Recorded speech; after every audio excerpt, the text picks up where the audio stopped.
చూస్ country delight, live better. ఇప్పుడే country delight app ని download చేసుకోండి. లభించింది. ఒక 10వ తరగతి బాలుడు ఎవరు ఊహించినటువంటి విధంగా 20 కత్తిపోట్లతో ఆ పసిపాపను చంపేసినటువంటి దుర్ఘటన బయటపడింది.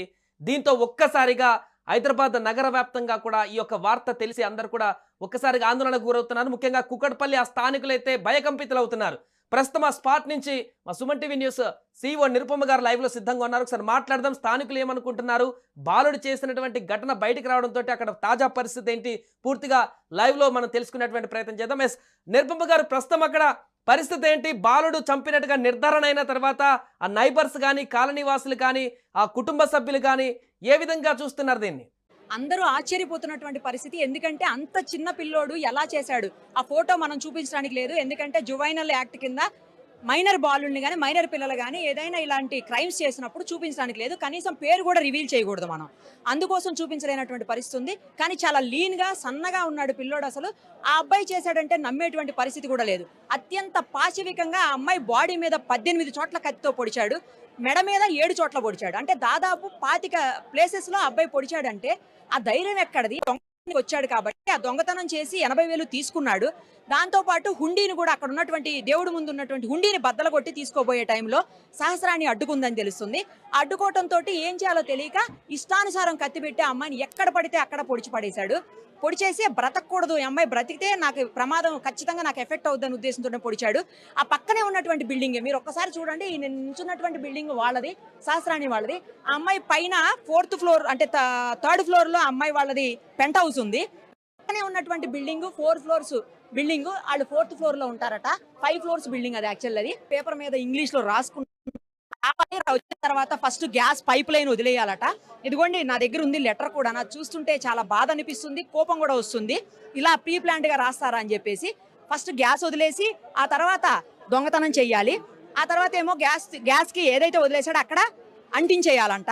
ఆ తర్వాత బయటకు వచ్చి గడిపెట్టేయాలంట. అంటే అది రాసి లాస్ట్ లో వాడు ఏం రాసుకున్నాడో తెలుసా? ఇక్కడ చూడండి, మిషన్ డన్ అంట. ఇదో పెద్ద మిషన్, మళ్ళీ దానికి డన్ను, మిషన్ డన్ అని రాసుకున్నాడు వాడు. సో అది ప్రస్తుతం అక్కడ జరుగుతున్నటువంటి పరిస్థితి. పూర్తిగా ఆ స్థానికులందరూ, నైబర్స్ అందరూ కూడా, అక్కడ ఉన్న వారందరూ కూడా అసలు ఈ ఘటన 10వ తరగతి బాలుడు చేశాడా అనేటువంటి విషయాన్ని కూడా వారు జీర్ణించుకోలేకపోతున్నారు. అసలు ఊహించలేకపోయామంటూ కూడా వారు చెప్తున్నారు.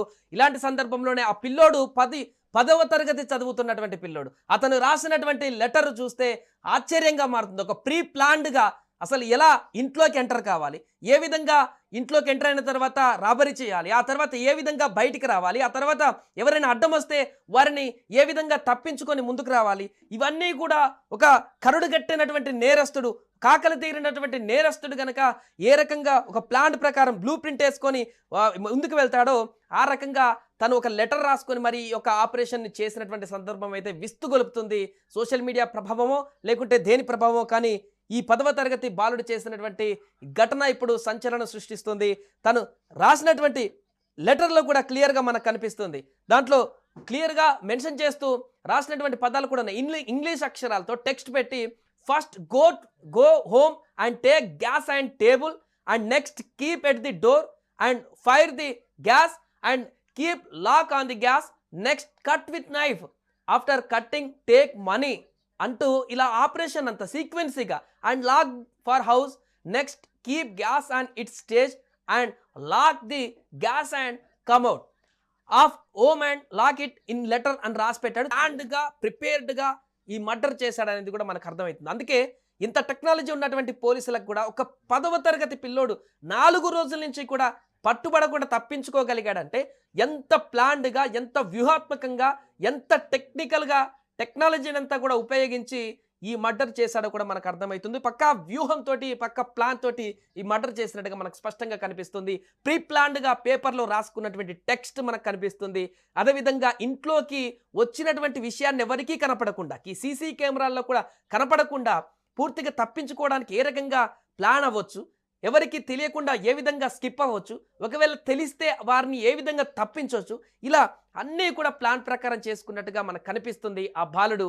ఈ నేపథ్యంలోనే ప్రస్తుతానికి అక్కడైతే డబ్బులు దొంగతనం చేయడానికి వచ్చి సహస్ర అక్కడ అడ్డుపడడంతో తనను పూర్తిగా అంతమొందిస్తే కానీ తను ఇక్కడ రాబరీకి వచ్చినటువంటి విషయం బయటి ప్రపంచానికి చెప్పకుండా ఆపుతుంది అని చెప్పేసి సహస్రాను ఈ రకంగా తుదుముట్టించినట్టుగా మనకు కనపడుతుంది. వాడికి ఇంత కూడా భయం అనిపించలేదా? వాడు ఎట్లా ప్రీ ప్లాన్ రాసుకున్నట్ట మళ్ళాడు. పేరెంట్స్ ఏం చేస్తున్నారు మేడం? చూడరా బుక్ అనేది, డైరీ అనేది, నోట్స్ అనేది పేరెంట్స్ చూడరా? చెప్పండి, ఎలా ఏం రాస్తున్నాడు మా పోరాడు, ఎందుకు ఇట్లా చేస్తున్నాడు? వాడిని ఇంకా మేపుతారు, జ్యుడిషియల్ హోమ్ లో, జూనియర్ హోమ్ లో మేపుతారు. 18 years అయిపోయినాక పోనీ శిక్ష అయిపోయింది వదిలేస్తారు. ఇంకా వాడు ఏం చేస్తాడు, అయిపోతుంది. ఇంకా చేసిన పని వాడు ఉరి తీయటమా లేదా జనానికి అప్పు చేయటమా? ఇక్కడ తీసుకొచ్చి అప్పు చెప్పండి. లేదా మీరు చట్టపరంగా వాడిని ఉరి తీస్తారా? షూటెడ్ ఆయన చేశాడు కదా అప్పుడు. మైనర్ ఏంటి మేడం? పాప మైనర్ కదా, పాప చిన్నపిల్ల మేడం, పాప మైనర్ కదా. అసలు కాదు మైనర్ కాబట్టి ఎక్కువ శిక్ష జువైనల్ హోమ్ లో పెడతారు అంతే. శిక్ష ఏదైనా పెట్టడం ఉండకూడదు. మైనర్ అయినా సరే ఇప్పుడు రేపు పొద్దున మేడం ఈయన వదిలేస్తారు మేడం, స్కూల్లో పెడతారు. ఇంకొక కుర్రాడికి వెళ్తుంది, వాడు ఏం చేస్తాడు? వాడు ఏదో ప్లాన్ చేసుకుంటాడు. ఏమైతే అక్కడైనా స్కూల్లో వేసి చదివిస్తారులే అని చెప్పి ఇంకోటి చేస్తాడు. ఏంటి పరిస్థితి ఏంటి? ఎంతవరకు వెళ్తారు? అది కరెక్ట్ కాదు మేడం, అది శిక్ష పడాల్సిందే. చట్టాలు అలా ఉన్నాయండి, జువైనల్ ఏం చేయడానికి లేదు. మైనర్ చంపిన వాళ్ళని మైనర్ అంటున్నారు.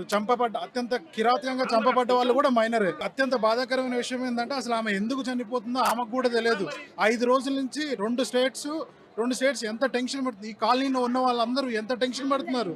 ఇప్పుడు పోలీసులు కూడా ఎంత కన్ఫ్యూజ్ అయిపోయారు మేడం. ఒక చిన్న అబ్బాయి 25 times అది ఏదో సైకోల్ చేసే పని, లేకపోతే అది పోలీసులు కూడా ఇన్వెస్టిగేషన్ అందుకనే అంత లేట్ అయిందని అనిపిస్తుంది. యాక్చువల్గా ఇలాంటివి జరగకుండా ఉండాలంటే గవర్నమెంట్ డెఫినెట్గా చాలా స్ట్రిక్ట్ యాక్షన్ తీసుకోవాలి. ఇది ఫస్ట్ టైం కాదు, బట్ చాలా స్ట్రిక్ట్ యాక్షన్ అయితే తీసుకోవాలి. మాకు ఇచ్చేయండి అంతే చెప్పేస్తాం. ఆ బాబు అసలు అలా ఎందుకు చేయాల్సి వచ్చిందో ముంగాడు చాలా రాంగ్ అండి. ఆ పాప ఎంత నరకం అనిపించుంటుంది. వింటంటే 2 days నిద్ర కూడా పట్టలేదు. నిజం అండి. నిరుపమ గారు ఏం చేస్తారు? ఆ బాబు మేజర్ అవ్వచ్చు, ఏదైనా అవ్వచ్చు, తప్పే. సుమన్ టీవీలో మీ పర్సనల్ అండ్ బిజినెస్ ప్రమోషన్స్ కోసం కింది నెంబర్కి కాంటాక్ట్ చేయండి.